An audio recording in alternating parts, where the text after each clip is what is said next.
Warning! The following podcast contains strong language which some listeners may find offensive. If you do, up yours!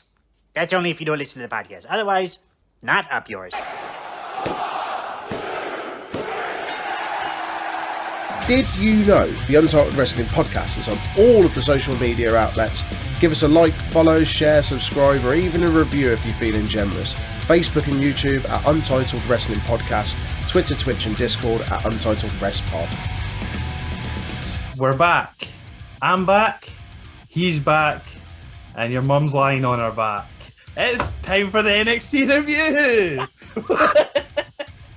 Welcome the fuck back. Wow. How are you, darling? You got rid of the Rona? I've got rid of the Rona finally. Good. It Dirty was Rona.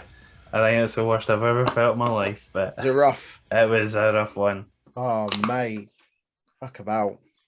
Natalie's parents and sister and her husband have all just got it. Yeah. They're feeling rotten. So Yeah. I feel for you, man. But you're Me back. and the missus got through about 4 months of Raw, SmackDown, and pay-per-views from 2001 in the space of a week. At least you chose a good year to watch SmackDown. Yeah. Oh boy, it's no good. Actually, saying that, I caught a little bit of SmackDown this week or last week. It wasn't too bad. I still wouldn't get out of my way to watch every week. No, it's a no from me. It's a no from me too. Just seeing the titles of the highlights on YouTube is enough to make me go, nah, you're all right. What's the weather like where you are? Is it Wham? It's very warm, yeah. It is very warm. Yes. Yeah, I'm sweating here. I've got quite the dab on my forehead. Yeah, So I'm cooling down with a brandy. I've just got my fruit salad water. Hang on, how is that fruit salad water? It's clear. There's no colour to it. Because it's water, Troy. But how's it fruit salad flavour? Because it's what flavored water is clear. It's always clear. Mate, what flavored water are you having? Not flavored. Wow, south of the border, mate. Fucking weirdos up now. Surprised you've not deep fried it, you wrongin'. Whoa, we don't actually have a deep fryer in this house. I'll have you know. We don't do that. You haven't. We haven't. You haven't. I'm not a fan. Have you got an air fryer? We've got an air fryer, yeah. Just a little one. Yeah. I've heard good things about these air fryers. I was considering investing in one. Would you recommend it? Yeah, we only use ours for like chips or like nuggets chicken or nuggies. something. Yeah. Chicken nuggies. They work perfectly. Every like 5-10 minutes you have to give it a shake or that, but it's fine. Sweet. Anyway, welcome to NXT review. That's enough of chicken nuggets and chips. Do you hear that in the distance, Troy? Do you hear it coming towards us? I do. It's real early as well. I was hoping not to hear that. Right at the very beginning. It's Didgeridoo Dickhead! Yeah! Why am I going yay? You don't like it? I don't even like him. I don't know why I'm going yay. Yep, the opening match is Solo Sikoa versus Didgeridoo Dickhead, Grayson Waller.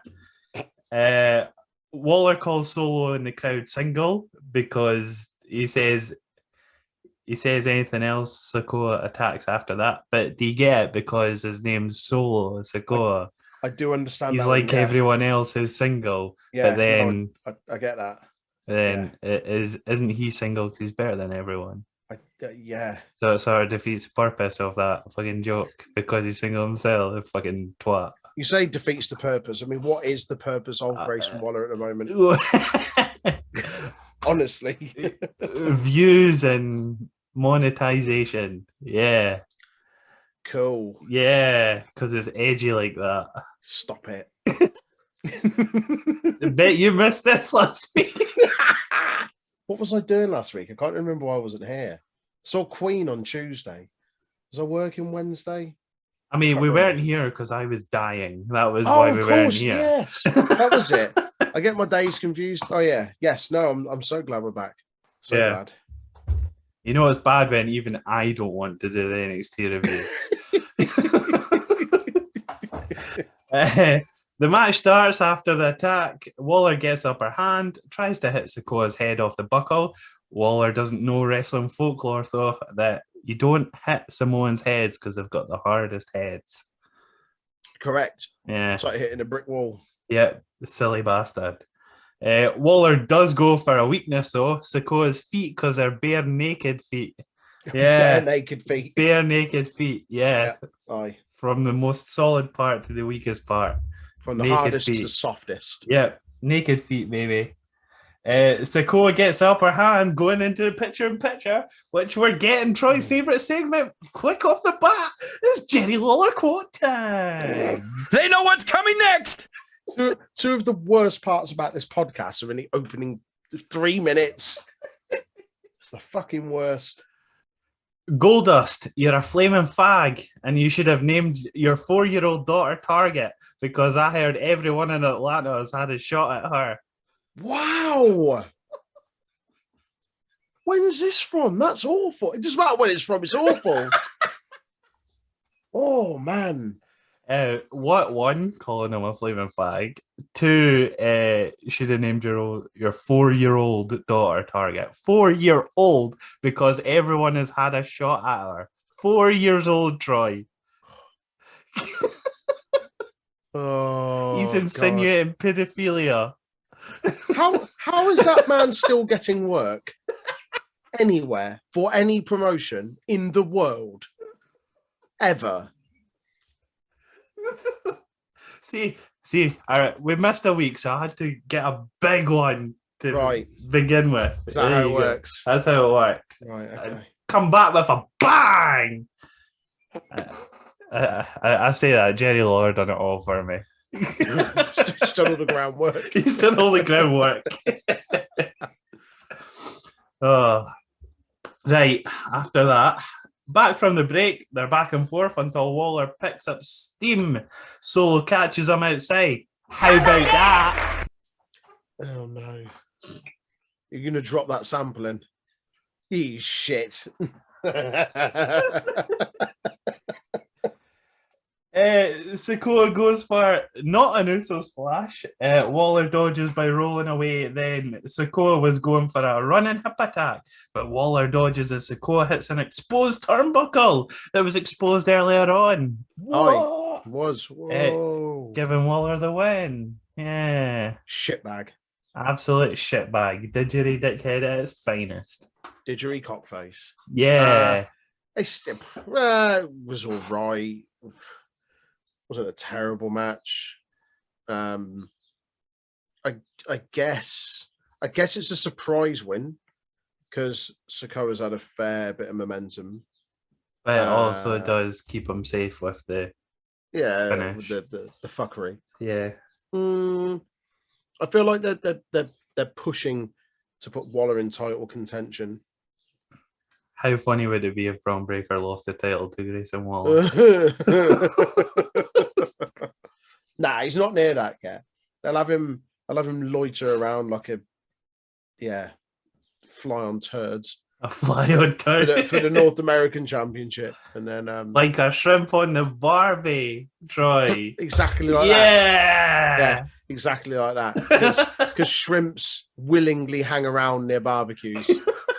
In Australia, they do. In Australia. Yeah, it was an all right match. It's probably one of the best matches we're going to get to open the show. In NXT, anyway. Aye. Next up, it's Tony D. My wife thinks I'm an idiot because I'm building my own car out of spaghetti, macaroni, and fusilli. She will be laughing when I drive past her.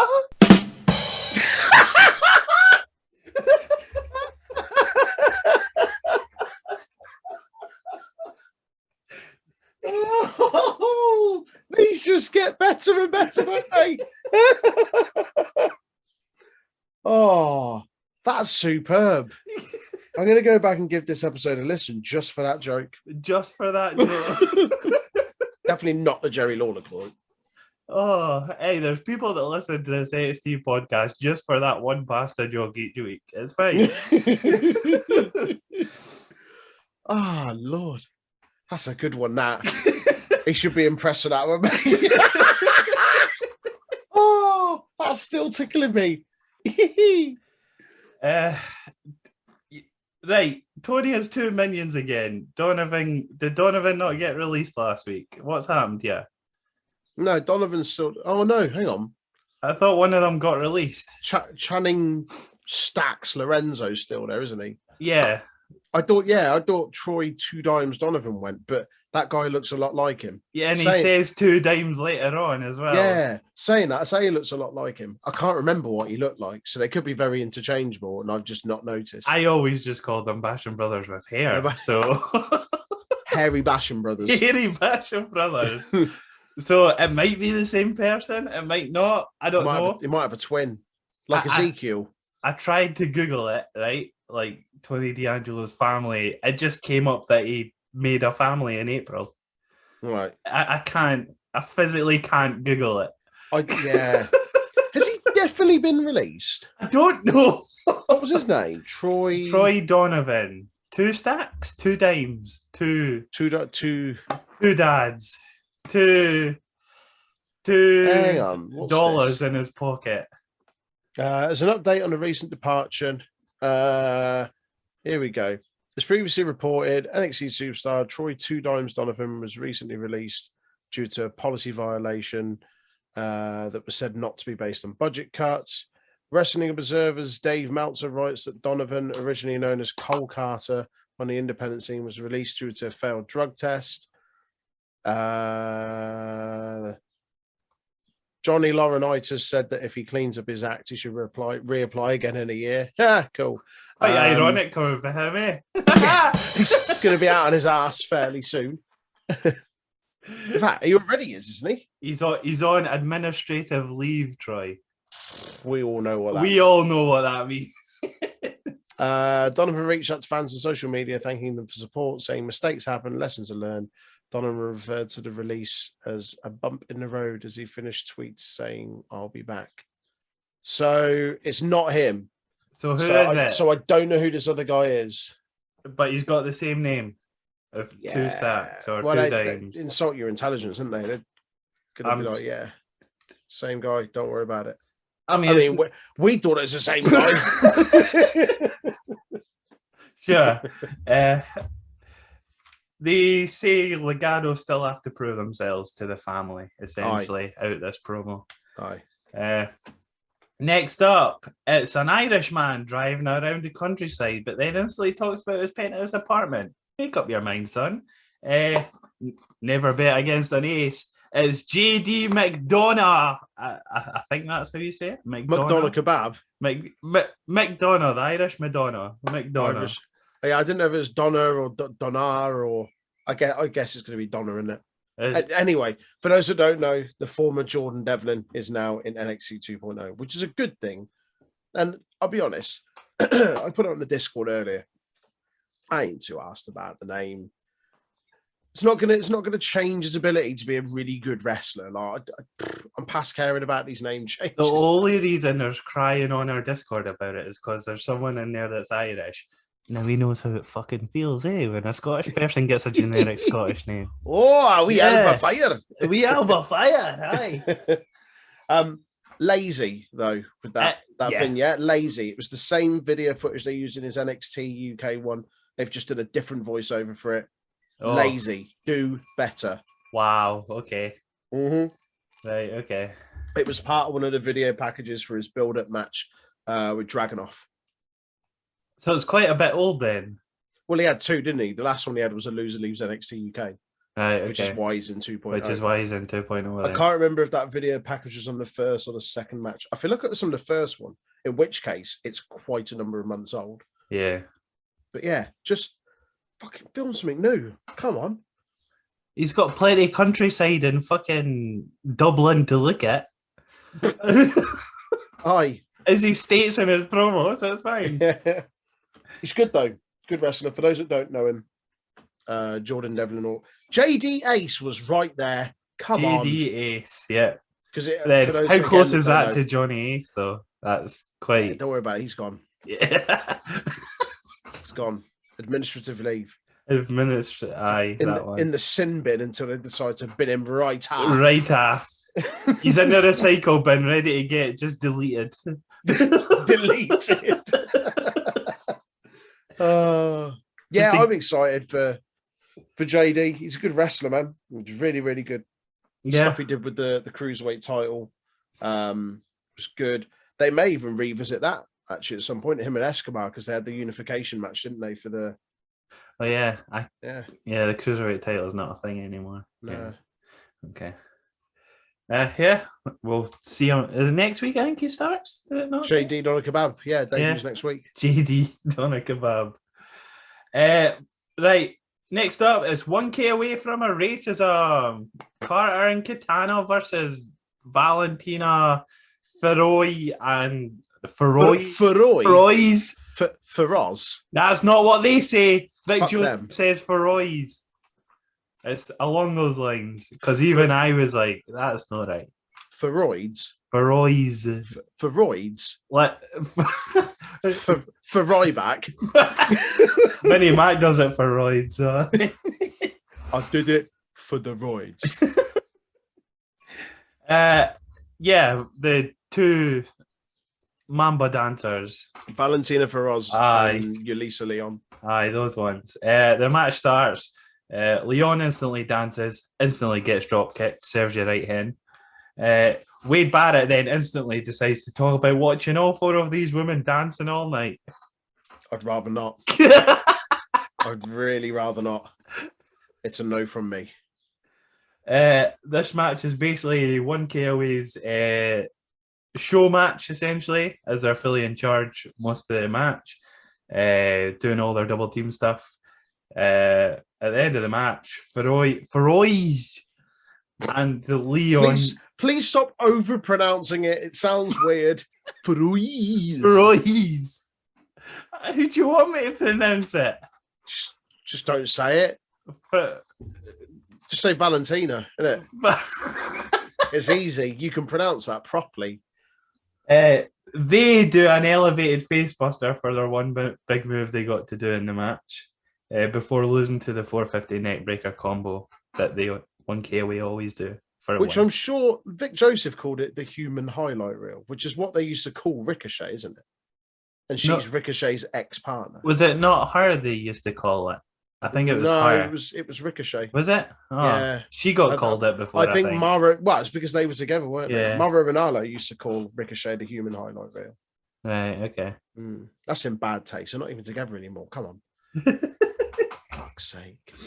Yeah, this just a bit meh. It was there. It was just to show 1KOA. It was to remind you that there's more than two tag teams in the NXT tag team division, women's tag team division, because there are in fact 3 tag teams. So don't forget that the champions and these 2 teams. There you go. Yeah, that's it. Honestly, name me another women's tag team in NXT. No. Yeah. That's what I thought. Next up, it's Wesley. He comes out. He goes, I went from being 2-time tag champ with my brother to have it taken away. Shouldn't have done any Nazi salutes or connotations then, should you? Oh, come on. I'm not getting into this. Come on, Troy, play the game. Play the game. Nah. Just yeah. Oh. It's not for me to say. I don't know anyone's personal background, circumstances. It was taken away from him. It's just nonsense. Anyway, I like this promo. I thought it was a great promo. To be fair, it was taken away from him. Yes. Yeah. But all from his tag partner's own wrongdoing. Sure. Come on, Troy. Just agree. You can take what pictures you want. I'm not saying I'm not advocating what he did in that picture, but if that's a picture that's just been exchanged between friends for a laugh, who are they to surface it up to get him into shit? Well, I'm sure there's pictures of me from uni doing absolute nonsense. If that was brought up in front of my employee and they just went, look, fucking, you can sack him off because he did this whenever it was. I don't know. I just think stuff like that.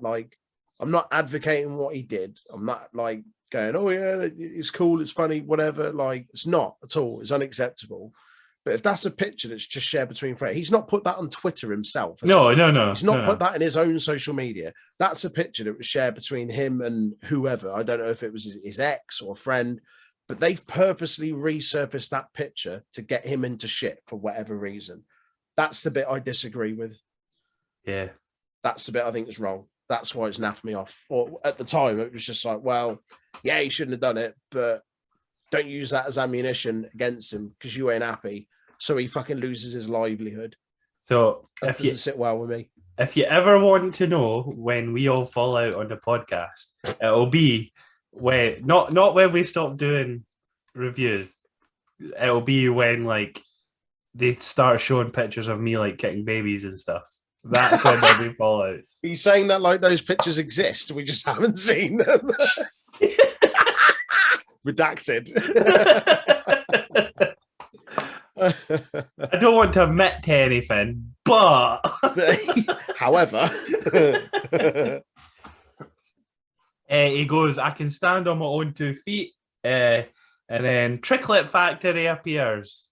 Shitlet Factory. Yeah, wow. What? Well, he is. He's a drizzling shit. What happens is in this promo is Wes essentially challenges him after more brother talk. Cool and everything. Trick Williams calls him Afro Thunder, which for anyone that doesn't realise is a Ready to Rumble boxing reference from the Dreamcast game. There you go. Super. I popped for that. And he was like, I don't know, I've had enough of you saying that you're really, really high up or this, that, and the other. And oh, sorry, someone's beeping a horn. I don't know what's happening. Hush your mouths. Like you came from really high and this, that, and the other to something about your brother exploding. Yeah. Trick eventually says, sure, but we do it on my time. We'll fight when I decide. So we'll see them on NXT Level Up then. Wow. Well, I won't. You won't.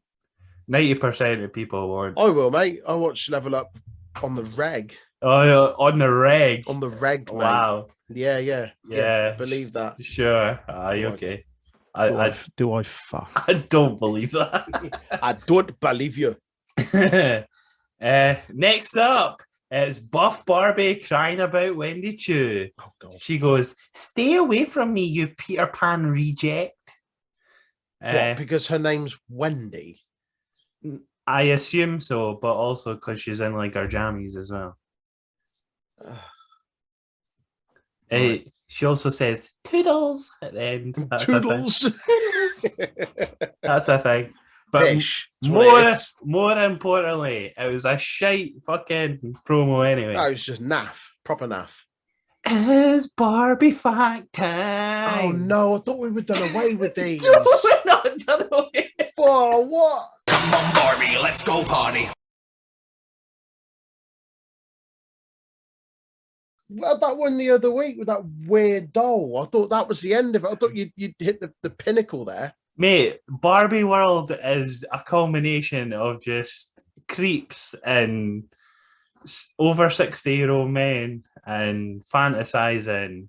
What, so almost like NXT. Oh, I knew where that was leading.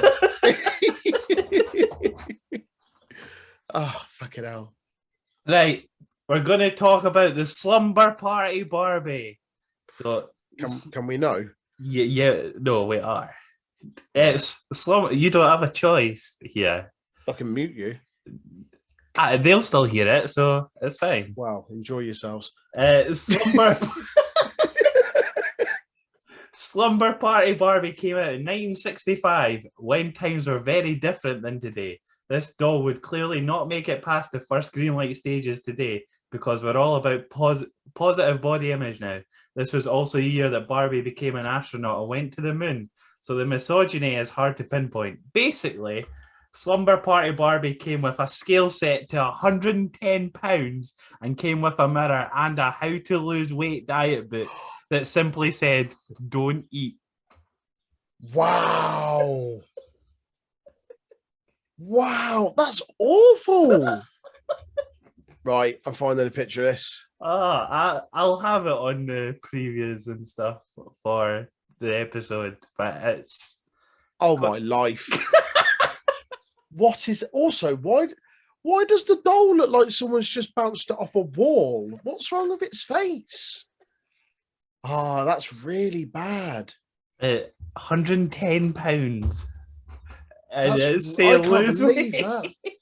What year was this? 65. 1965. I'm assuming this never got released. No, it got released. I thought you said, did it not say something about it, the green light? Yeah, nowadays it wouldn't have made it past the Oh, green light. nowadays. Oh, Yeah. so they actually released. They actually this. released Slumber Party That is Barbie. fucking awful. Oh mate, that's harrowing. That is awful. That is bleak. £110. That's what, 9 stone. £110. That's like 9 stone, and they're saying it's overweight. Let me have a look.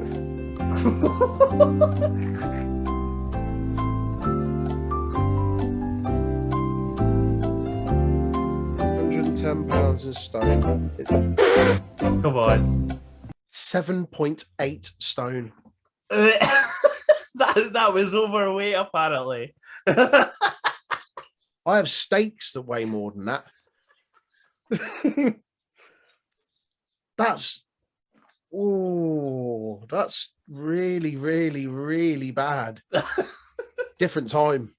The 60s were delightful, apparently. 60s sounded awful. People going about how good the 60s were. It's a no from me. Wow.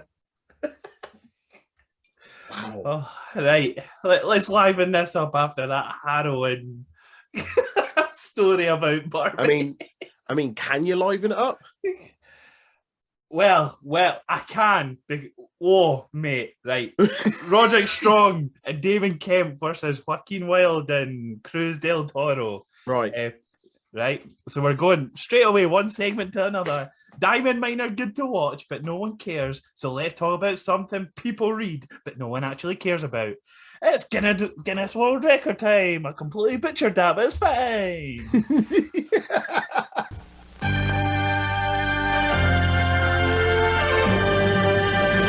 From North and South America, Western Europe, Scandinavia, Asia, and the South Pacific, the spectacular world of Guinness Records. Featuring amazing feats, facts, and phenomena. Are you ready? I am. I love a world record. Oh. BB is a domestic short-haired cat with many talents, one of which is balancing dice.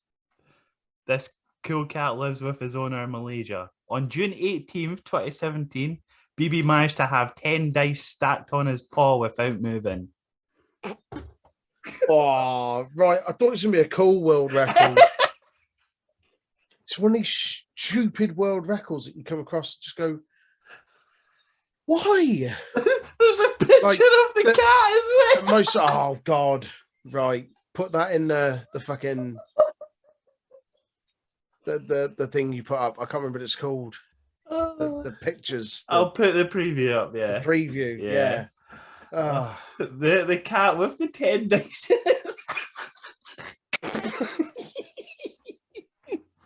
Absolute rubbish. It's like those nonsense world records where it's like, why is that a thing? Why is that a thing? The most amount of beans eaten in a minute with a cocktail stick, like baked beans from a tin. Like just stupidness.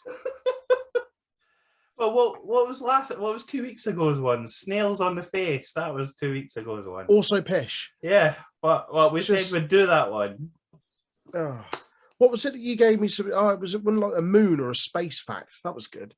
That we'll get to that, Troy. More of those. Your space fact will come. Don't worry. More of those. Oh, right. Fucking pause. Oh, it does my head in. People with pets, man. It does. Why? If you're getting an animal for that kind of nonsense, fuck off.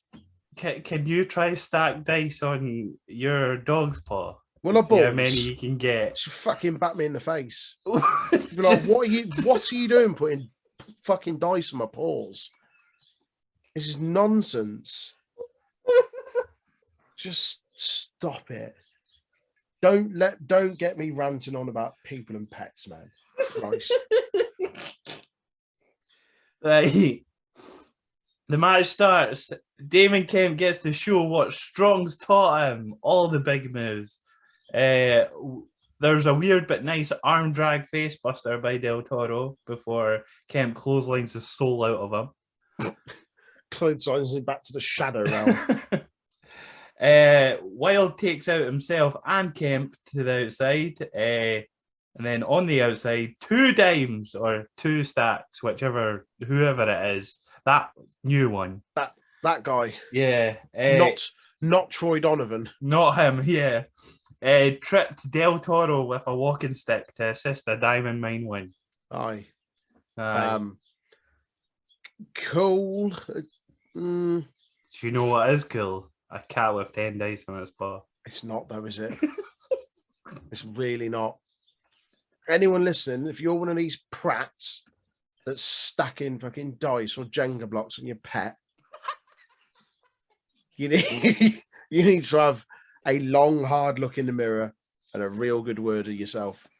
Stop using your pets as fucking ornaments. Ornaments. If you want to stack 10 dice on something, put it on a shelf. Don't put it on your cat's paw. Fuck me.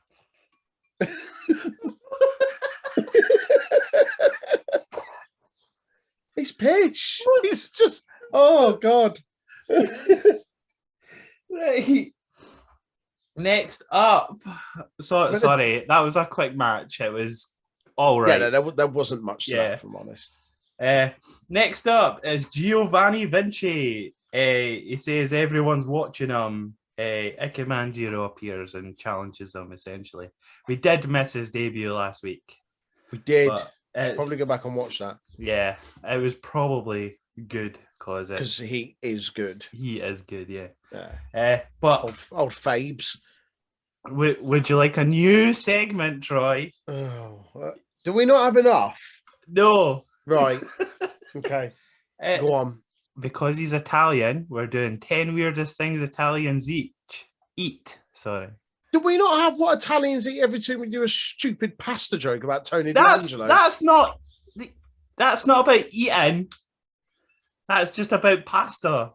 Specifically pasta. Or just Italian jokes of some sort. Right. But this one's about actual facts about what? Things Italians eat. 10 weirdest things Italians eat, and you'll get it for the next 10 weeks, one at a time.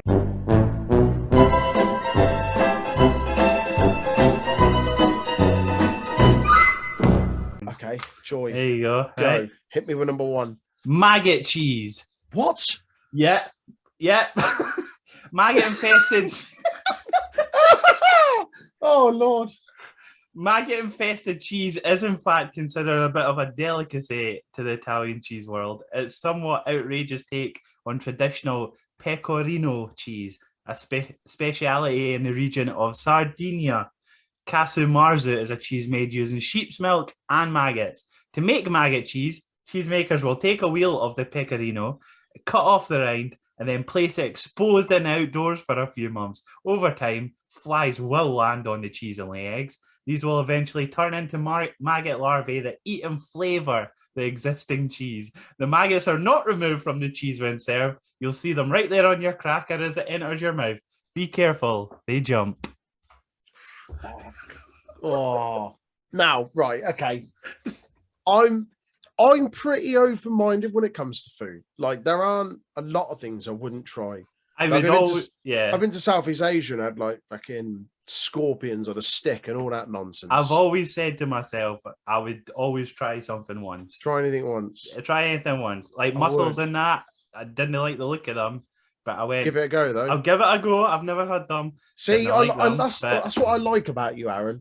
There's a lot of people that look at food, they turn their nose up it, and you go, "Have you tried it?" And they go, "No." Nah, I'll always. What are you whinging about it? Like, give it a go, and then you've got room to complain. Even if you try it and you go, "It was fucking horrible. It was just as bad as I thought. I never taste it again." Fine, you're giving it a go. Yeah. But maggots and cheese, come on. not maggots and cheese. Maggots, cheese. Maggot cheese. Maggot cheese. Oh. Yeah, I don't know about that, if I'm honest. Well, I really don't. You've got another 9 in the following weeks to come. Me, if that's your opening one, Jesus. Oh, Oh, right. Where the fuck are we? What were Right. There's your Italian weird thing to eat. Yeah. thanks. Yeah, cool. Weird thing Italians eat. That's what we're going with. Right. There you go. Are you going to have a little jingle for that as well? Yes. Right, okay. Don't you worry. Apollo Crews next. And he says he's fearless, is apparently a superhero, or at least he thinks he is. He's playing Black Man. Like Batman, but he's black. Without the mask. An unmasked, fearless vigilante. It was very weird, wasn't it? It was weird. But the fact they're doing vignettes for him makes me feel like he's going to stick about for a bit. He's not just like making an appearance on the show. Like they're yeah. I hope this is a proper kind of like resurgence, like rebirth of him. He's good, but it's a bit weird. He's just reading stuff in his little notebook, wasn't he? And then and then all of a sudden, battered. The guy's like, "I wouldn't go down there. I wouldn't go down there." You don't want to go down that run. And then for some reason they show him contemplating walking down there and then walking down there about 4 times. You know what it's like? It's like the Sherlock Holmes film where he like tells you how he's gonna do it. Yeah. Except this was more naff. Yeah. With less Benedict Cumberbatch. Or Robert Downey Jr. Robert Downey Jr. That was it. Oh, why? No, does it in the Benedict Cumberbatch one as well? Oh, it does the it? TV series. Yeah. Okay. Just as all like the working outs in his head. Yeah. Oh. Yeah, it was a bit weird. But the thing is, he's never had like a superhero gimmick before or a vigilante gimmick. What was his gimmick? What was his gimmick before he went to main roster? Really athletic guy. That was it. Yeah. No character. And then he tries to give him a character. And wasn't he doing like spelling bees or something naff? He was doing what? Spelling bees. Was he? I'm sure there was something to do with it. Like, I could be wrong. But again, didn't have much of a character. And the only time he did have a character, it was weird and offensive because he suddenly adopted like an 80s bad guy Nigerian accent. Which, said this when it first happened. Like, it was the same gimmick he was doing on the Indies, I think, before he got signed. When he was called, was it Yuha Nation or something? It was a similar gimmick to what he was doing then. If they'd have had him come into NXT, or even if they brought him up from main roster or to main roster and he was doing that, fine. But like, we've heard you speak with an American accent for about 4 years, mate, and then suddenly, boom. I sound like I'm from Wakanda. Like, no, I'm not buying it. I'm not buying it. And then he's like, oh, by the way, I'm back in NXT. Don't worry about that accent you heard for the last year. It's fine. Don't worry. That's not a thing anymore. Nigerian drum fight. Don't worry about it. Don't worry about it. Commander Aziz isn't real honest. He's back hustling people in fucking Sweat McMahon's Fight Club. More importantly, it's Troy's actual favourite segment. It's Space Fact Time. It's Space Fact.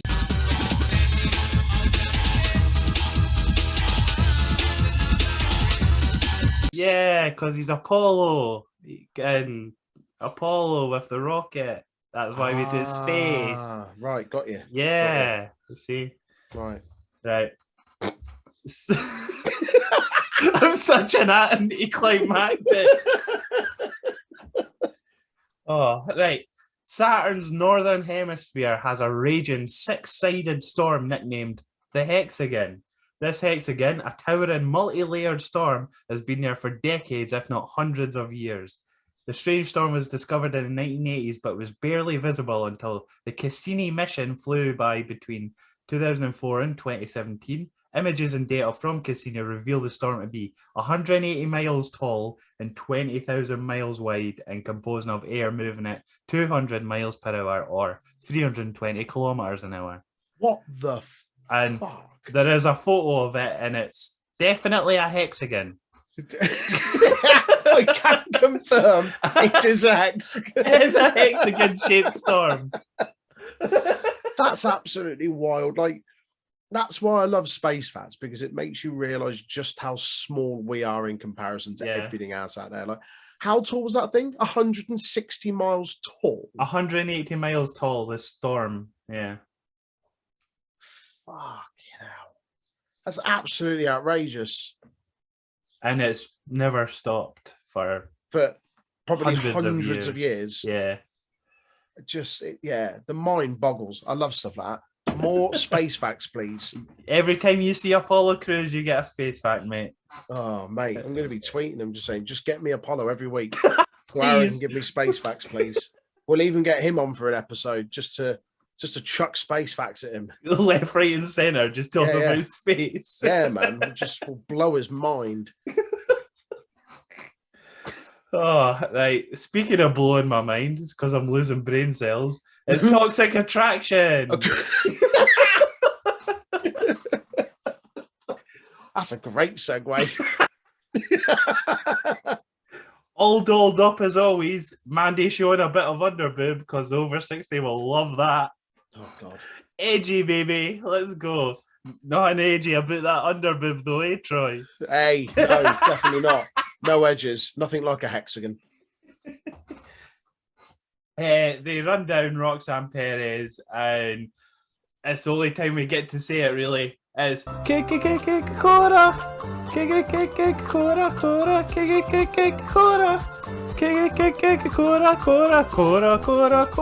skateboarder. Cora. Yeah. You don't even keep that bit in, do you? No. Troy was definitely drinking water the whole time and didn't start singing it. Yeah.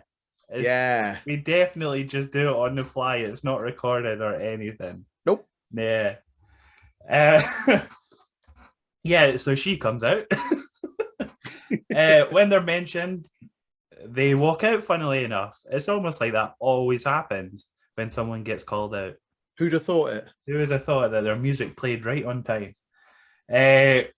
Right, I'm not happy about this. Cora the skateboarder just put her needs over her friends as she bagged herself a tag title shot from Roxanne Perez's tournament win. Right, let me keep going. 1K away from races on her back. They complain. You don't just get to cut in line because you're the new flavour of the month. That contract says otherwise, hen, so get the fuck, you absolute cow. All right. Yeah, absolute cow. They start brawling whilst Toxic laugh about it. And then we get the announcement later on that next week it's a number one contenders match. So what did that contract do? Give them a number one contenders match. Brilliant. Amazing. Oh, it's nonsense, isn't it? Proper pish. Instead of getting a title shot, they get a number one contenders match, Troy. Just burn up that contract. It doesn't mean anything anymore. Oh. They don't get to cut in line like the contract states. No. No. Oh, you love to see it. You love to see shitty booking. You do. That's why we watch NXT every That week. is why you watch NXT. Oh. It's been a while since I've been riled up about something so pish on NXT. Mate, I get riled up about something on NXT every week. I get something riled up about something you say, like, I don't know, dice on a cat's paw. Dice on a cat's paw. Oh. Just you wait till you see that picture, Troy. You'll love it. It's a no from me. Right. Toxic Attraction laugh. Cool. We're getting a tag match. Number one contenders tag match next week. Joyous. So if they lose, right, does Perez get to keep that contract? Of course it does. Because it's a number one contenders match, or is this, as I say, this contract of getting an automatic title shot down the drain because it's a number one contenders match now? So if they lose, she loses the contract as well. No. Are you sure? She'll keep it. They'll be daft. Aye. Well, we'll see. Next. Next up is Caramel in the Chocolate Factory. They do the usual, taking the piss out their opponents. That's what they do. He's the A-champ, la-di-da-di-da-di-da. More importantly, Troy, do you have a Willy Wonka fact? That was Super Mario. I don't know why I did that. Yes, I do. Yes, I do. I've got a perfect Fact. for you. Here we go.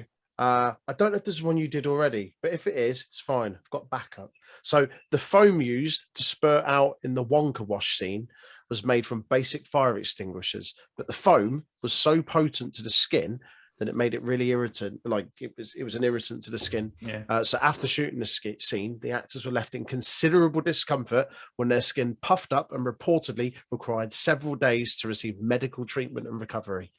There you go. See all these facts that we go through about the Willy Wonka and the Chocolate Factory movie. It seems like an absolute shit show to be there. You wouldn't want to be on set for this. You wouldn't want to That'd be on fucking set for awful. this film. Proper awful. Smelling fousty milk constantly. And... Fousty milk. Aye, because it was made of real It chocolate. was chocolate, whipped cream, and Yeah. piss or something, wasn't it? And because it was all that, it went fousty a lot. And they had to keep thingy in it. Do you say fousty? Fousty, aye.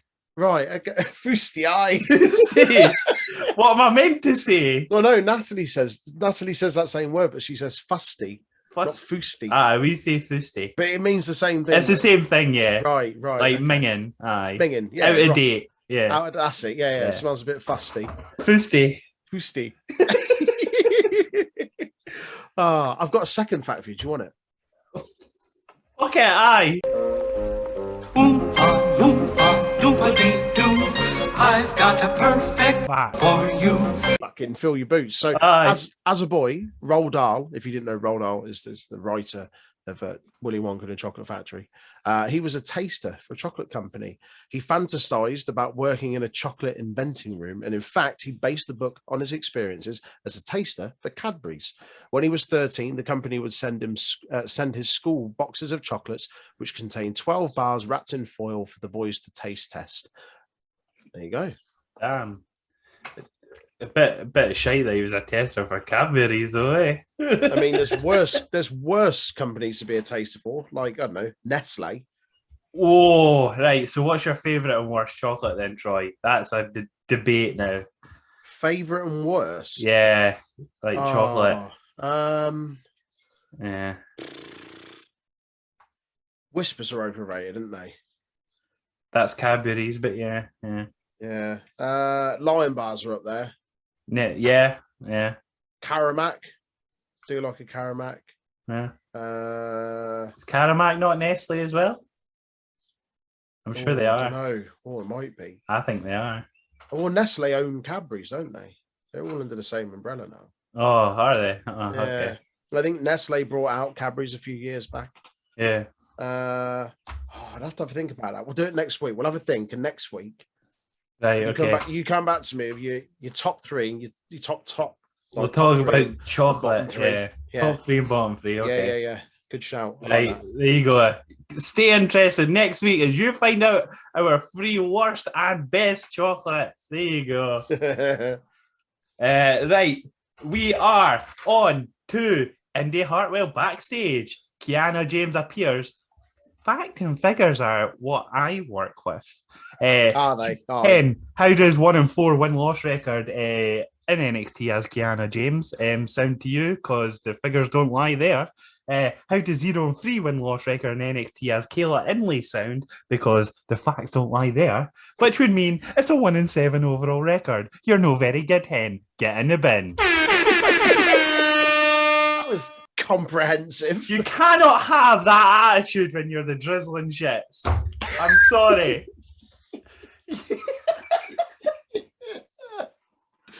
Very right, mate. Very right. I don't know. It seemed to be every women's segment on this show was just pish. It was, yeah. And I get we have a running joke that I'm like a sexist pig when it comes to wrestling. You're Jerry Lawler. I'm Jerry Lawler, essentially, of the podcast. Son of Lawler. Not that one. I get it. It's a running joke. But this week, it was genuinely Pish. It is nonsense sometimes. Oh, right.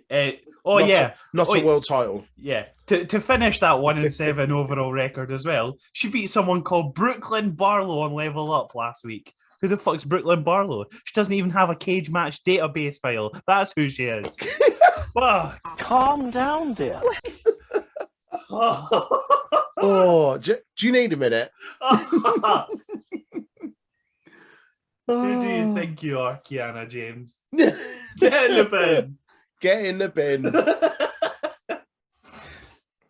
Right. Next up, it's is it Idris Enofe? Is that his first name? It is. Idris Enofe. Idris Enofe versus Cameron Grimes. I don't know why that accent was awful. I apologize. Cameron Grimes. Malik Blade. I don't know what he's wearing. Have you seen shorts and then like a woolly blazer and a shirt and then like oh, it looks like a right cretin. Absolute pillock. It's when a farmer goes on a night out. That's what that is. The match starts. There's a nice back and forth to begin with. Crossbody by Cameron Grimes for a 2 early on. More back and forth that the crowd are absolutely loving. Lapping it up with a ooh and a and ooh and a. Trollops. This is awesome chant. They'll really use that for any actual wrestling, won't they, every week? Anything. When there's actual wrestling on the show. Grimes wins with the cave-in. It was a quick match. There wasn't a lot going on.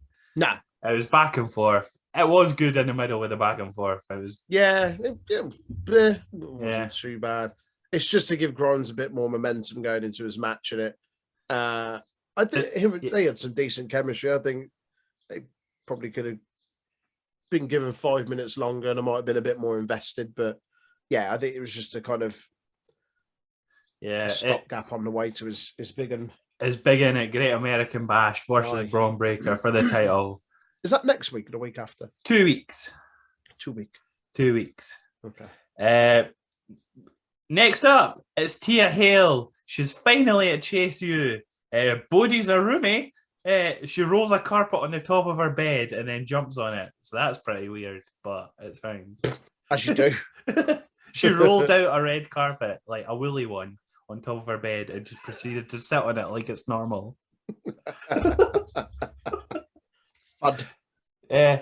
So they're going to be roomies. A male and a female in the same dorm. You know what happens there, Come on. Anyway, that there wasn't really a lot. It's very slapstick comedy. I suggest if you shit humor. It was carry on films. Yeah, genuinely like carry on films. Go watch it. It's quite. I found it all right. It was funny. That everything with the Chase U thing's quite funny. I do like it. They're not taking it seriously, which is good. So yeah. Next up, right, another women's segment. Nikita Lyons gives 7 days notice to all the rest of the roster because she's training back from her injury. She's training hard in the gym while showing cleavage because that's her personality. Right? So who shows her cleavage a bit? Most of them wear sports bras. Nobody shows cleavage a bit in the gym. She's now been injured. She's been off filming music videos. Yeah, exactly. Lion bint. Where big body showing in the music videos. Aye. With that, what's her name? Lying in a purple light. Aye. What's the lassie she did the song with? The silly name. Wasn't she the one that was on NXT with... What was the last that was on with fucking... Oh, we are shite fucking Spotify numbers. That one. What's her name? Have a look at her Spotify numbers now, mate. Fuck. What's her name? No, not Jessie. No, Ollie G. That was Ollie J. Double A. That was it.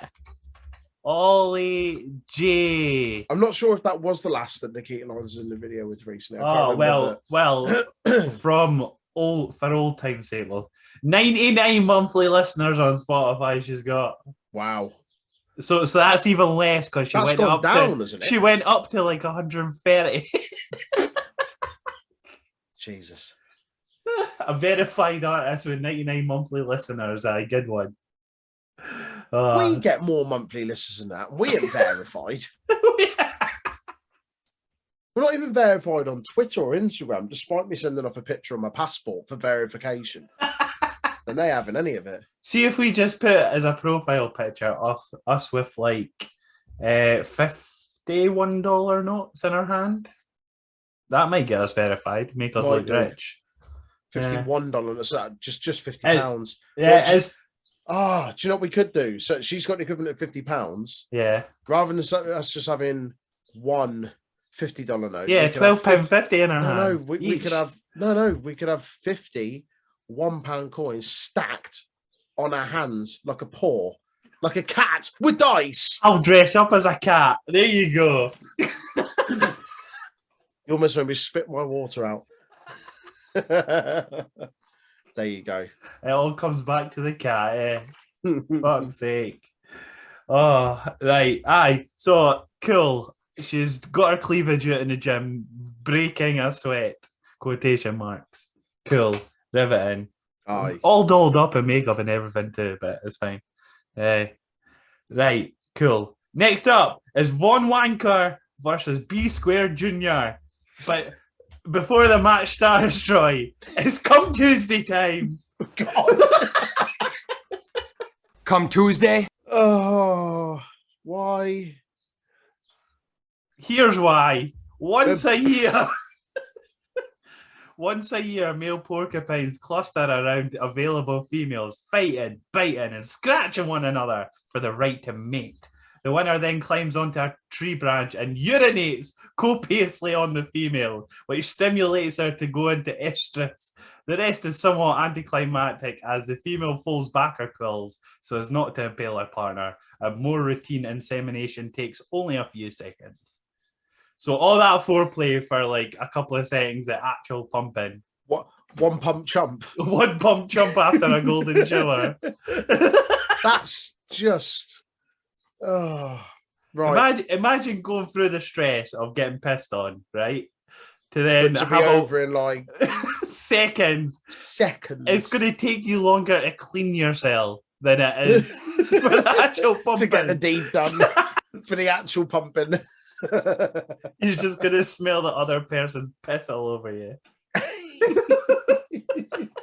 Walk about smelling like a fucking Weatherspoons urinal. Urinal at a train station. There you go.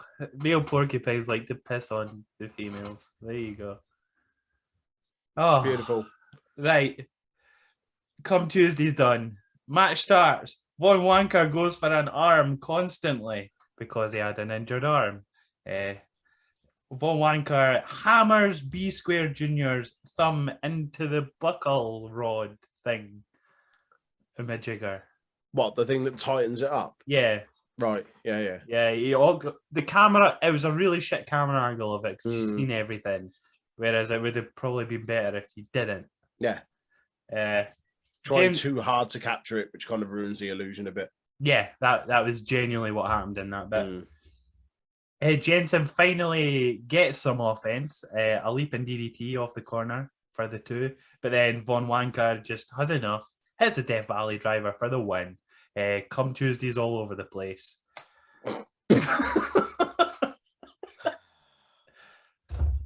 Sometimes not on a Tuesday, maybe on other days. We're absolutely getting Von Wanker against Josh Briggs, aren't we? We've seen it already, though. We've seen it 2 weeks ago. But we're getting it again now, aren't we? Ugh. But it's not even like, oh my God, I can't wait for the rematch. I'm just not asked. I just, cool. Riveting. That's all I've got for you. The thing is, I feel like they want to position Von Wagner to eventually be a challenger for Bron. Yeah. He's just nowhere near it yet. No. He needs... Nowhere near it. He needs more of the bigger names. But the thing is, like, who... Who do you put him against for him to start getting on that ladder to be a challenger for Bron? Like when you say he needs to go against the bigger names, I'm not saying there aren't big names there, but for you, like if you had to say, right, he needs to beat these three people, and that kind of like legitimizes him as a contender for Bron Breaker. Cameron Grimes. Okay. Solo Sokoa, but you are trying to push him at the same time. So that's a bit of a hard one, that one. And Tony D'Angelo? That's heel v heel. Like, we just had heel v heel. That doesn't... I've got gripes about that. Do you worry about that? Escobar? I'd say Escobar. But it's like they're worried to pull the trigger on Escobar. I'm not worried. It's just like they won't. He should have had the North American Championship a while ago. Yeah. And he didn't. He arguably could have been NXT champion already and hasn't. Yeah. It's good. I like him a lot. Because he won the Cruiserweight title, Vince probably sees him more. He's a Cruiserweight. I think Vince sees him as like almost that Dolph Ziggler. Yeah. Yeah. Capable set of hands, can make anyone look good, can have a solid match, but won't push him. But won't push him all the way to the top. Maybe, but saying that, they've put a faction around him, and that faction's been around him not just for a few weeks or a few months, like years now, a while. Yeah. So like, there's some investment there. Yeah. But yeah, as I say, Von Wagner's nowhere near that yet. When that'll happen, I don't know, but it just feels like he's almost treading water. I know they've put him with Robert Stone, try and make him a bit more compelling, but when Robert Stone isn't compelling in the first place, it doesn't really work. Yeah, the thing is, they're trying to make him look like a monster, right? But remember when Braun Strowman started off? He never really let anyone have offense. No. Like, he would just stand there and take it and go, just rah! And just, yeah, exactly. Like, that's how you're meant to book a monster heel. Yeah. They're just going about it in the wrong way a little bit. Yeah. I get he's a lot smaller than Strowman, but he's still big compared to everyone else on the roster. He's the biggest guy, apart from Sangha, he's the biggest guy in NXT. Yeah. Like Josh Briggs might be pushing, but then they're treating him as a tag team specialist. Yeah, so exactly. It's different. Yeah. Right. Anyway, enough Von Wanker talk. That's way too much for one day. Yeah. Especially straight after Come Tuesday facts. Braun Breaker goes to see Cameron Grimes in the locker room. He goes, I look forward to fighting this Cameron Grimes at the Great American Bash. Cameron Grimes goes, no, you really don't. You really don't. You really don't. No. I think they're going to have a good match. I'm excited for that. It feels, I don't know what it is with Braun Breaker. Obviously, he's going to be in the main event every time, but I get it. He's lost a bit of the jazz. Yeah, I do as well. Yeah. A little bit like just... I think the Joe Gacy thing just really drained it a lot. Yeah, I do. Took a lot of the wind out of sails. Especially having the two matches instead of just the one. But yeah, should only have been the one. Yeah. Yeah. But we're getting a Great American Bash, Grimes versus Braun Breaker. It should hopefully be a very good match in 2 weeks' time. Yeah. Next up, speaking of him, is Joe Gacy speaking nonsense to the Dyad, which are now definitely the Grizzle Young Veterans. They're absolutely the Grizzle Young Veterans. There's no hiding it anymore. Well, they had their debut last week, didn't they? They had a match, and their finisher was... What was their finisher? Was it a Magic Killer? Yeah, it was like a DDT. Ken, what it was? It was the snapshot by Eminem. That's what it was. Don't remember what that was. It was that. It was the DDT. It was what they used as a finisher. Oh, really? Yeah, the snapshot, they called it. There you go. That's a blast for the past. That's a throwback, isn't it? Jesus. Johnny Nitro and Joey Mercury. Oh, right, aye. He goes, you may have tasted gold, but without intention, there is no flavour. I mean, Former champs only tasted gold once. They still tasted gold. True. Yeah. True. As you say, if they only won it once, how long did they hold it for? Was it long? I don't remember. Let me have a look. If there's no intention, there's no flavour, Troy, as Joe Gacy says. That's like me eating paint and going, I didn't think it would be bad, so it kind of tastes that bad. And then you taste it and it's absolutely rotten. What is? Paint. Oh, paint. Sorry. I thought you said penne as in the pasta. I was no. Like, that's fine. How many days in?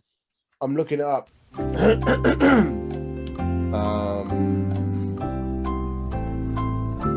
It's all right. We'll have like a little Jeopardy theme song. In the they were. Yeah, you will. I will. Didn't say how long they had it on Wikipedia. History, Elixir UK.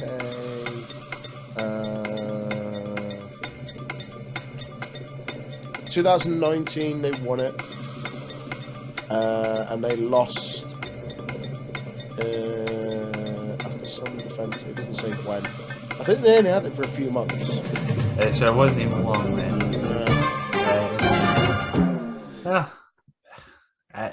I think that's what they're going for. Is you only held it the once. It wasn't for long. That's why you lost it. With me in your corner, it will be different. Will it though? We'll wait. We'll need to wait and see, Troy. Oh, can't wait. Will we ever find out if it's a Grizzly Young Veterans or not? Who knows? Join us next week.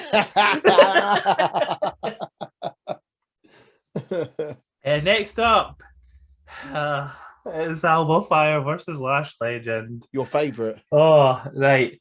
Is the jacket throw onto the camera a thing that's meant to be cool?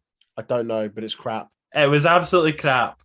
Why would you have it on a black screen for us all in 2 seconds? It just looked right. That was crap. This match was a bit crap. Right. Let me read my notes. I refuse to talk about any Lash Legend, so let's do something fun. Alba Fire is a poo change of character, a poo name, and a poo gimmick. So it's poo time. Shall we get into Why does somebody not know how to flush a toilet after they've had a shit? What do you mean? Well, it was fucking one of yous. Disgusting! Oh, God. Why do you segue this shit in?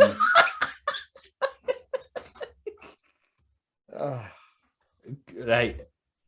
Kopi Luwak is a coffee that consists of partially digested coffee cherries, which have been eaten and defecated by the Asian palm civet. It is also called civet coffee. The cherries are fermented as they pass through a civet's intestines, and after being defecated with other fecal matter, they are collected. Asian palm civets are increasingly caught in the wild and traded for this purpose.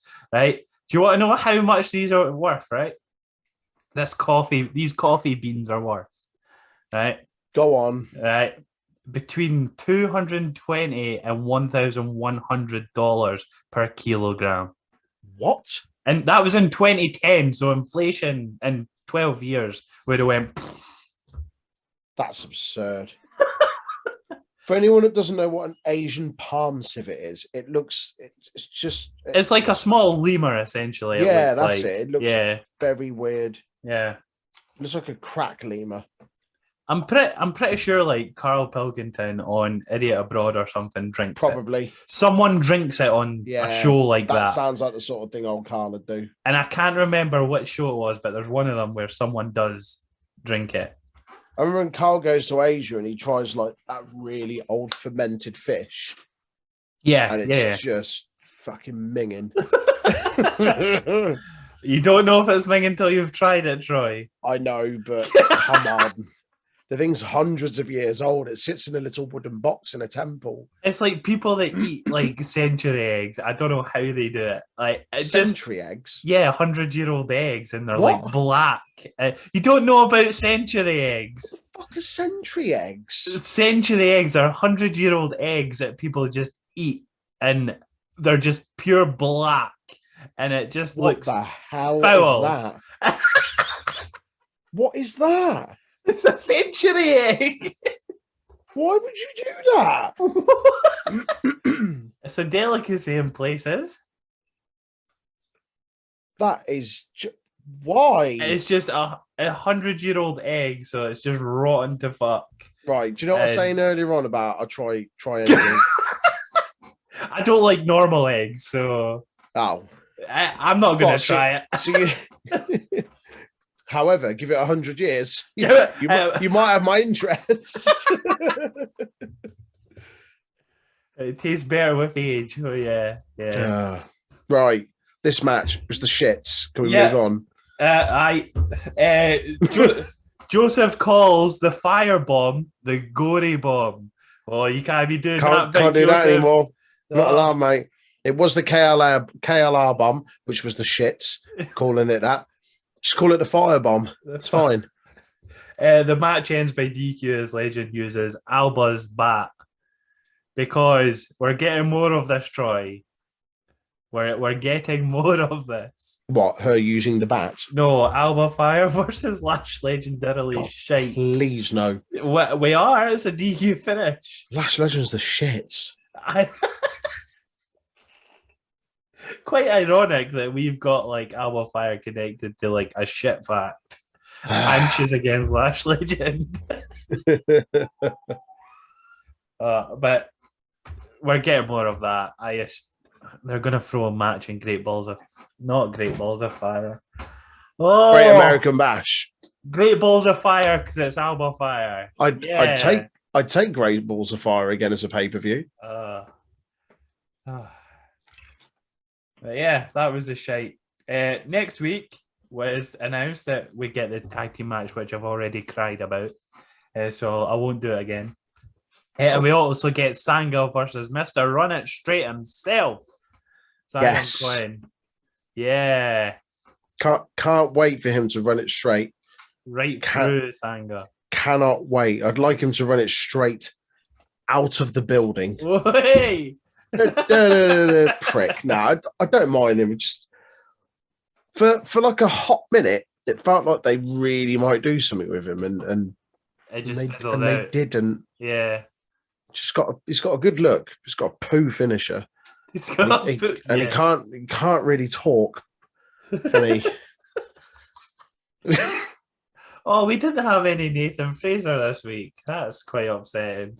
Oh, my name's Nathan Fraser. I'm so pleased to be here. Did I tell you that Seth Rollins was my trainer? I do a Phoenix Splash just like him. Why have you made him sound like Oliver Twist? Because he breathes through his nose like this. Oh, please, sir, I want some more. He's not even on the show. We're taking the piss out of him.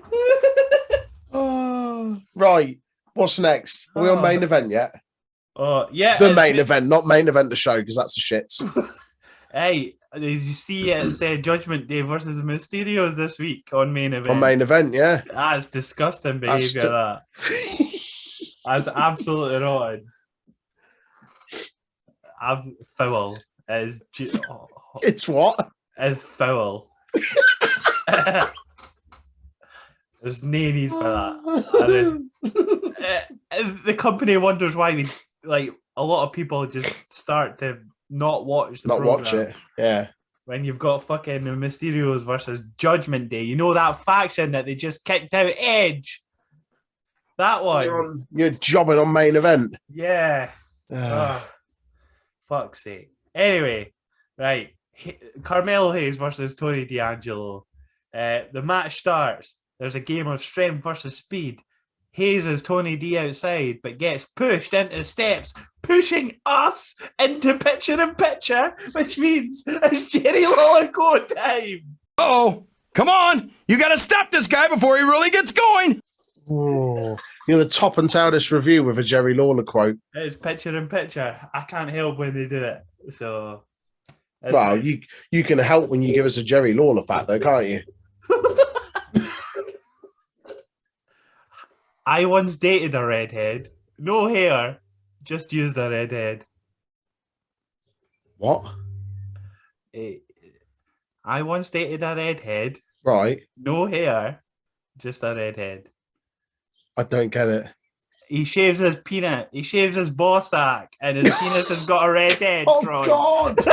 Oh, no. Come on, play the game. Oh, I regret instantly asking you to explain that. Oh, fuck's sake. Why do I do this? Why do you do this? Why does Jerry Lawler do this? Don't worry about it. He's done it, so you don't have to. But then everyone forgets, so then I bring it back into There's a the good reason. atmosphere. There is a good reason why people forget Aaron. A good reason. Because he's a blurt. There you go. He dated a redhead, but no hair, just a redhead. There you Right. go. There you go. Right, back from the break. Hayes is on the attack. A nice springboard clothesline and a tilt-a-whirl for a 2 count. Tony finally overpowers to catch a breather, yeeting Hayes across the ring over his head. Escobar is told to pass the brass knucks at the end of the match. He passes them, but to Carmelo Hayes, not Tony D'Angelo, giving Hayes the win after he uses them. So, who would have thunk it, Troy, that Escobar and Tony D'Angelo couldn't get along? Can they coexist? Who knew that they couldn't coexist? I hope they don't break this up just yet, because it does feel like it's only just started to get legs. And I am enjoying it. My worry is they're going to just like spin it off straight away. They shouldn't be planting these seeds so early. Like, we know that it's coming. We know what's going to happen. We know Legado are eventually going to break away. Yeah. We're going to get Tony and Escobar one-on-one again. We know that's going to happen. But just play this one really slow. I know they're incapable of doing that a lot of the time, but I want to see this play out for a bit longer. I feel like they've blown it a little bit too quick yet. Yeah. Like, by doing this, rather. I don't want the ending to be a one-on-one match, either a standard match, because we've already had that, or a brass knucks on a pole match, because they're shite. Nah, give us some in War Games. Yeah, I mean, yeah. Do it. Fuck it. Give us fucking July War Games. We get one more person added to like each faction. Not July, but like, when is War Games? November? October, November usually. Sorry. It was December last year, but They could long this out for another 3 months, 4 months. 5 months. Well, maybe not then. Yeah. It's still a while away, Troy. Yeah. Well, I don't know. They're doing, aren't they doing another stand and deliver at the same weekend for the Cardiff thing? Oh, maybe. I don't know. Probably. Hmm. That's on a Saturday, though, is it not? Aye. So they would Clash at have the it on a Castle. Sunday, yeah. The They Progress show on the Sunday. Was that on the Friday? I It's on don't the know. Sunday. Progress show's on the Friday. Yeah. Sorry, on the Sunday. Okay. Yeah. Oh, well. I digress. This is an all right match. Yeah, it's the issue I've got with it though is you mentioned it earlier, is the heel v heel concept in your main event. Yeah, come on. You can do face v face, but in heel v heel situations, you're not meant to like either person. I get Santos is quite. The thing is, I'm saying Escobar's there, like he's not even in the match. It's an arrogant tosser versus an arrogant tosser. Yeah.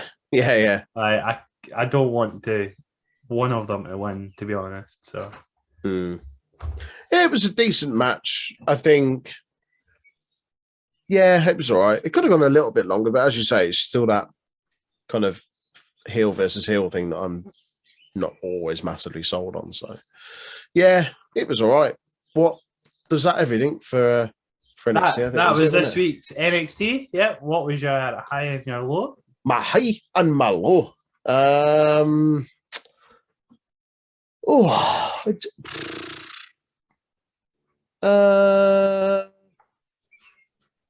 I can go JD first. McDonough Right, okay. debuting, like his little vignette wasn't great because I've seen it before, but just knowing he's coming there, that's cool.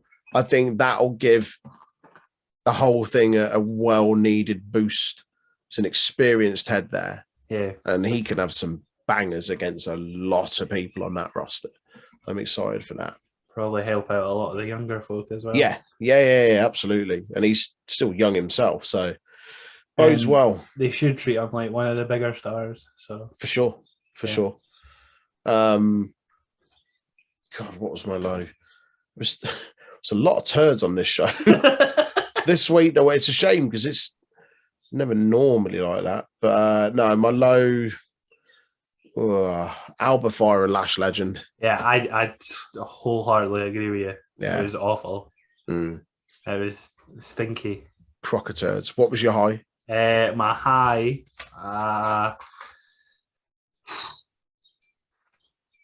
what did I say was a good match? I said something was a good match. Did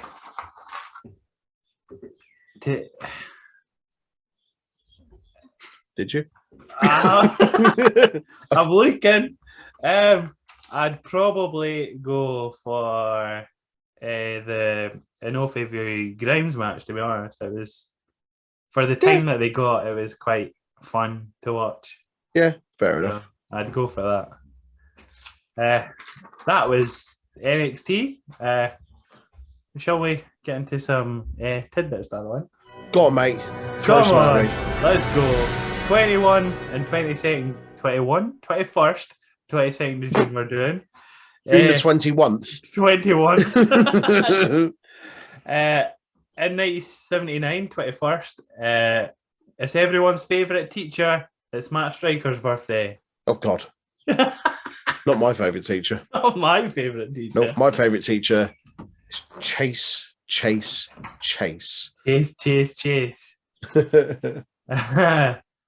In 1985, Hulk Hogan retained the WWF World Heavyweight title against Don Muraco in an eggnog match in the main event of a house show at New York City's Madison Square Garden. An eggnog match, may I add, in June. In June, right? Okay, so seasonally appropriate then, yeah. Fuck, man. Thing is, when I typed in like eggnog match, like Hulk Hogan versus Don Muraco, it came up Stacy Keibler versus Tori Wilson of December 2001. Right. That's how the wrestling world goes, you see. And in 2014, it's the one pay-per-view you've got for the 21st is New Japan's Dominion. Dominion. From what year, sorry? 2014. Okay. The Time Splitters, Alex Shelley and Kushida, defeated the Young Bucks to win the junior heavyweight tag titles. Nice. Tetsuya Naito defeated Tama Tonga. Hiroki Goto and Katsuya Shibata defeated Tomoaki Honma and Yuji Nagata. Ten Koze, which is Hiroshi Tenzan and Satoshi Kojima, defeated KES Killer Elite Squad, Davey Boy Smith Jr. and Lance Archer. Oh, yeah. For the NWA tag titles. Oh. Kota Ibushi defeated Ricochet to retain the junior heavyweight title. Boom. Oh. Suzuki-gun, Minoru Suzuki and Takeshi Iizuka, the guy with the iron claw. Yeah. They defeated Kazushi Sakuraba and Toru Yano. I don't know the first one, but sure. AJ Styles and Yujiro Takahashi defeated Okada and Ishii in a tag match. Doc Gallows and Carl Anderson defeated Hiroshi Tanahashi and Togi Makabe to win the tag team titles, to retain the world tag team titles. Mm-hmm. And in the main event, Bad Luck Fale defeated Shinsuke Nakamura to win the IC title. What? What? You heard that, right? Right, so they just didn't bother having the heavyweight championship on it at all.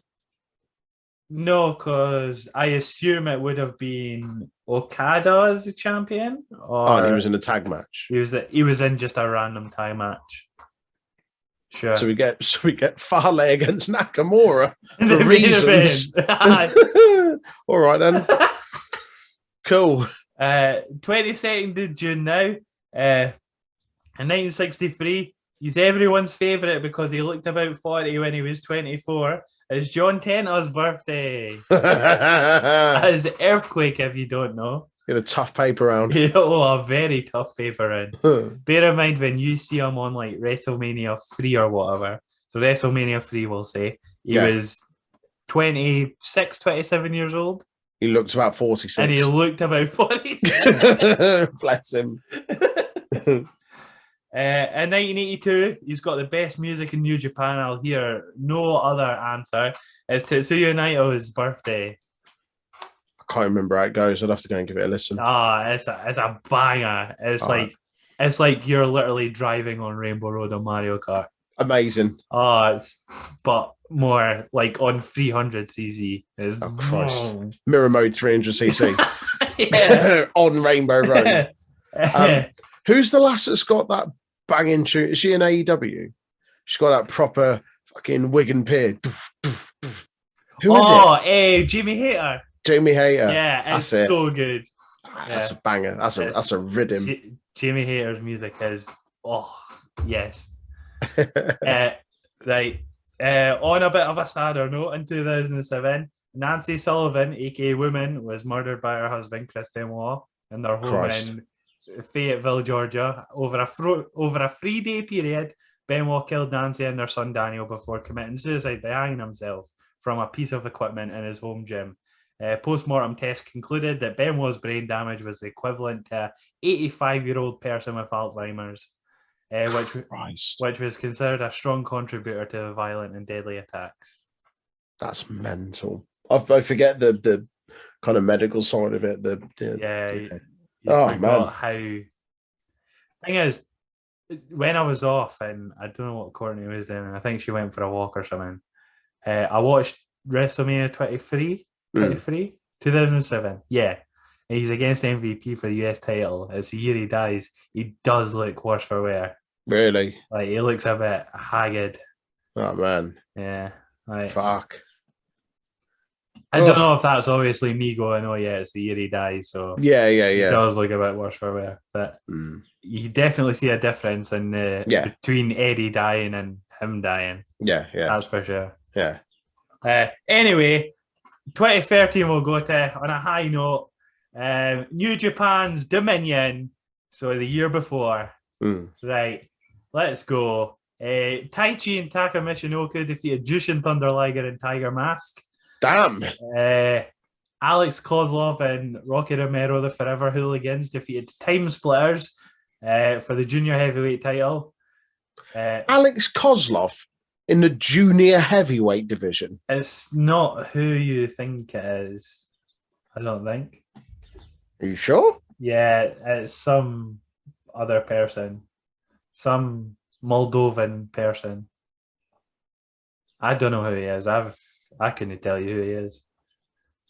Oh, okay. You're thinking you're thinking a Russian man who's actually Ukrainian. Yeah. Something like that. Oh, yeah. God, that's awkward now. Oh, Jesus. Bad Luck Fale, Carl Anderson, and Tama Tonga of the Bullet Club defeated Captain New Japan, Tomoaki Honma, and Yuji Nagata. Oh, Captain New Japan. You love to see it. The hell was Captain New Japan? It was apparently Mitsuhide Hirasawa, whoever he is. But he looks like a fud. Cool. He was a Bone Soldier at one point too, but you don't talk about Bone Soldier. That's a rotten. Right. Okay. I won't ask any more on that. Tenkoze, Tenzan, and Kojima defeated Izuka Antoriano and the Killer Elite Squad to retain the tag team titles, so heavyweight tag titles. Rob Conway defeated Manabu Nakanishi to retain the NWA World title. Cool. Oh, Rob Conway at New Japan Dominion, Troy. Wow. Who'd have thought it? Suzuki Gun's Minoru Suzuki and Shelton X Benjamin defeated Shinsuke Nakamura and Tomohiro Ishii. Right. Tetsuya Naito defeated Yujiro Takahashi, not the good one. Katsuyori Shibata defeated Hiroki Goto. Prince Devitt defeated Hiroshi Tanahashi in a singles match to determine the number one contender for the IWGP Heavyweight title. And in the main event, Okada defeated Togi Makabe for the world title to retain it. The fact that your main event is Togi Makabe is upsetting. That is... That's a rotten main event, even with Okada in it. Do you think you put him down with just one? Just the one, yeah. Just the one Rainmaker. That's that. That's your NXT review. We're back and off to a flying start. What a review. Cheers, mate. Thank you all for listening. We appreciate your time as always. If you don't, I say it every week and I will continue to say it every week, but we appreciate your support. And if you don't already, please do drop us a follow on all of our social media outlets, Facebook, Instagram, and YouTube at Untitled Wrestling Podcast, and Twitter, Twitch, and Discord at Untitled Rest Pod. We'll see you next week, guys. You look after yourselves. Stay safe. Bye. Where did Axel Rotten and Balls Mahoney go after death? Hardcore heaven. Fuck off. Hello, yes, Danhausen here. Danhausen has been summoned. You must love this podcast housing, the Untitled Wrestling Podcast housing.